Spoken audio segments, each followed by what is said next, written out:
근데 미세지방이식보다는 이 나노팻, 초미세지방이식으로 하는 게 좀 더 입자가 작기 때문에 눈 밑에 있어서는 조금 더 안전한 것 같아요. 그래서 저는 고랑이나 눈 밑 경우에는 이렇게 초미세지방, 나노팻으로 이식을 하고 있고, 눈 밑에 넣을 때는 좀 조심스럽게 넣어야 되긴 해요.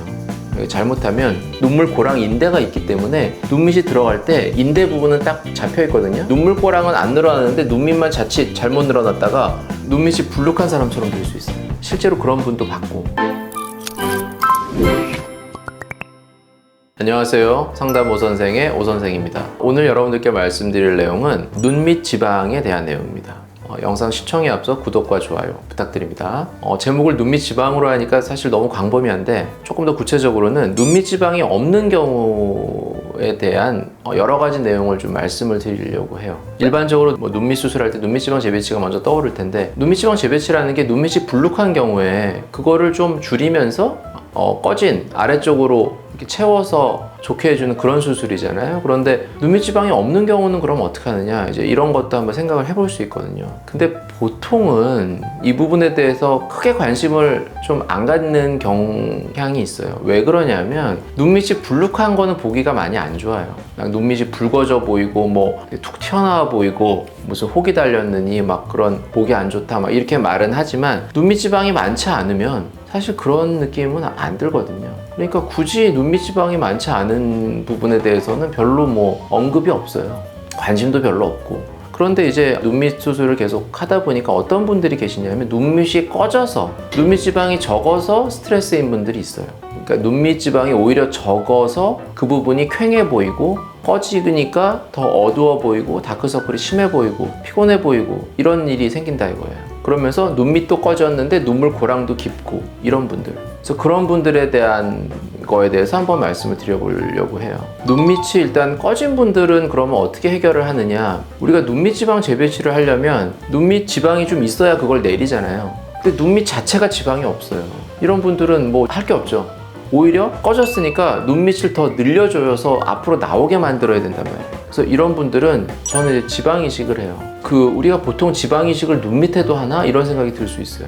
눈밑은 보통 불룩해서 줄여주는 그런 부위란 말이에요. 근데 넣는 경우가 있어요. 진짜 그런 분들이 간혹 오세요. 본인들이 알아요. 자기는 눈밑 지방 재배치 할 게 없는데요.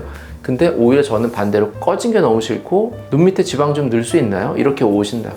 저는 눈밑에도 좀 넣어요. 눈밑에 넣을 때는 좀 조심스럽게 넣어야 되긴 해요.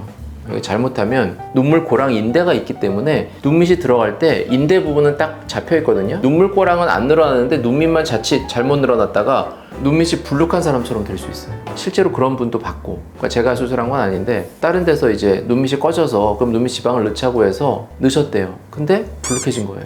저한테 이제 이거 어떻게 하냐고 상담을 오셨는데, 그냥 눈밑이 원래 불룩한 분 같아요. 원래 불룩하고 눈물 고랑이 파여서 그냥 눈밑 지방 재배치하면 되겠는데 이런 분처럼 보이더라고요. 자기는 아니었대요. 원래는 눈밑이 꺼진 사람이었대요. 근데 진짜 눈밑 지방을 넣어서 이렇게 됐대요. 그러니까 이게 넣더라도 잘 넣어야죠. 적당하게.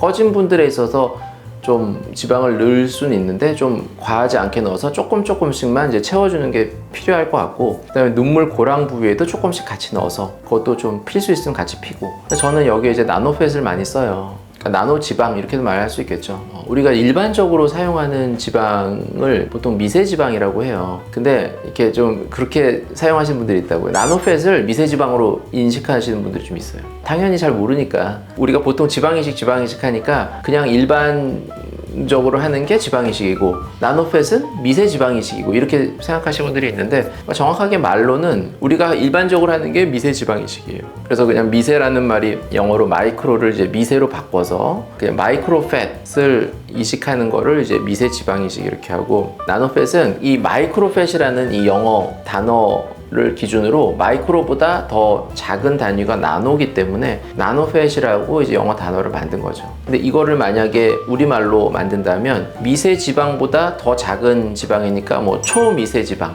이런 정도로 이제 바꿔볼 수 있겠죠. 그러니까 나노팻이라는 거는 뭐 초미세지방 정도에 해당한다. 근데 그냥 이렇게 말씀하실 때 그냥 미세지방이라고 말씀을 하시더라고요, 나노팻을. 그래서 그냥 그렇게 저는 이제 같이 얘기는 했는데, 조금 이제 제가 이제 말을 할 때 미세지방이라고 하는 거는 마이크로팻을 말하는 거고요. 일반적인 지방 이식을 할 때는 앞에 미세를 생략해서 말하는 거예요. 그런데 원래는 이제 미세지방 이식이에요.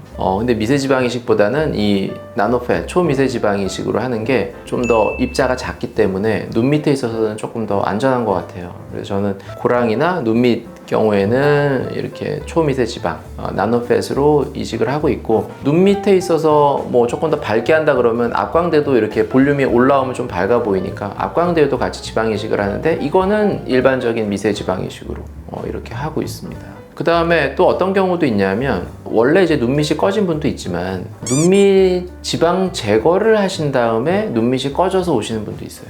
본인도 이제 알아요. 자기가 한 게 제거구나, 이렇게. 제 영상을 보셨는지 어떻게 뭐 아셨는지, 불룩했던 분이었겠죠, 당연히. 그런데 줄긴 했는데 고랑이 여전히 있는 거죠. 그러니까 뭐 이제 수술한 병원에 가서 얘기를 하니까 수술은 잘 됐다, 이제 이렇게 얘기를 하는 거예요. 봐라, 예전보다 훨씬 날씬해지고 좋아지지 않았냐? 그건 맞는데 본인은 눈밑지방 재배치를 한다고 하는 걸로 알고 있었던 거죠. 근데 이제 이렇게 찾아보니까 눈밑지방 재배치라는 게 불룩한 것만 줄어드는 게 아니라 그걸 밑으로 내려서 이 꺼져 있는 고랑도 펴주는 수술인 거죠. 알고 봤더니 근데 자기는 고랑은 그대로인 거예요. 불룩한 것만 좋아졌지. 그러니까 내가 한 게 눈밑지방 제거구나, 이제 이렇게 돼요. 그래서 오시는 분들이 종종 있어요. 나 이런 상태인데 어떻게 하면 좋겠냐. 그러니까 자기가 봐도 눈밑지방 재배치를 할 건 별로 없는 거죠. 지방을 없애버렸으니까. 근데 고랑이 이렇게 있는 거예요. 그래서 이런 분들이 이제 오신다고요, 가끔. 그러면 저 봐서 그래도 지방이 조금 있어서 그걸 이용을 해서 고랑을 풀어주는 게 좋을 것 같으면 재배치를 조금이라도 하면서 지방 이식을 하고요. 너무 없다 이러면 그냥 지방 이식만 하죠. 그래서 고랑 부위를 최대한 메꾸고, 만약에 눈밑 지방 제거를 너무 많이 해서 좀 꺼져 보이면 눈 밑에도 조금 늘 수도 있고요. 그런 방식으로. 근데 이제 눈 밑에 수술을 했는데 넣는 경우는 참 조심스럽게 해야 돼요. 이 안쪽에 유착이 되어 있기 때문에 지방을 넣을 때 이게 유착이 있으면 고르게 안 들어갈 수도 있거든요. 그래서 정말 조금씩 해가지고 이제 넣어야죠. 과하게 하지 말고 그런 방식으로 할 수 있고요. 그러면 또 이제 이런 의문이 들죠. 그런데 눈밑은 우리가 노화가 진행이 될 때 시간이 지나면서 눈밑은 점점 불룩해진다고 얘기를 했는데, 그럼 어차피 눈밑이 꺼져 있는 분들이 시간이 지나면 그냥 점점 불룩해져서 좋아지는 거 아니냐, 의문이 들 수 있어요. 근데 어느 정도는 그럴 수 있지만 원래 눈밑이 꺼져 있다는 건 지방이 원래 많지 않다는 거예요, 구조 자체가. 그러니까 그런 분들은 나온다고 해도 양이 많지 않을 가능성이 되게 많죠. 안화지방이라는 거의 정도가 다른 거니까. 그리고 보통 눈이 밑이 꺼진 분들은 눈이 좀 들어가 있거나 이런 분들이 당연히 많겠죠. 안구가 함몰된 분들이 당연히 안구가 들어가니까 눈 밑을 밀어주기가 힘드니까 당연히 같이 이제 꺼져 보이는 거죠. 근데 그런 분들이 그럼 나이가 들어서 눈 밑에 이게 점점 민다고 해도 지금보다는 물론 좀 밀 수는 있지만 그래도 뼈 자체가 안으로 깊이 있어서 안구가 들어가 있기 때문에 쉽지가 않은 거죠. 그래서 시간이 뭐 아주 지나서 변화가 생길 수도 있겠지만 그냥 그거를 기대하고 있기에는 너무 멀다. 그리고 그게 실제로 그만큼 될지는 알 수 없는 거예요. 눈밑이 불룩해질 수 있는 사람은 원래 그런 사람에 있어서 수술을 했을 때에도 그럴 가능성이 있다, 이제 이런 말씀을 드리는 거지, 원래가 없는 분들인데 이게 원래 많은 사람처럼 된다? 이거는 좀 쉬울 것 같지는 않습니다. 그래서 노화에 따라서 이렇게 변한다는 거는 애초에 원래 자기가 갖고 있는 모양이 더 중요하죠. 그거가 조금씩 변한다고 이렇게 생각해 주시면 될 것 같습니다. 네, 지금까지 눈 밑 지방, 그러니까 눈 밑에 지방이 없는 이런 경우에 대한 내용에 대해서 말씀드렸고요. 더 궁금하신 점 있으시면 댓글로 남겨주시면 제가 직접 답변 달아드리도록 하겠습니다. 지금까지 상담 오선생의 오선생이었습니다. 감사합니다.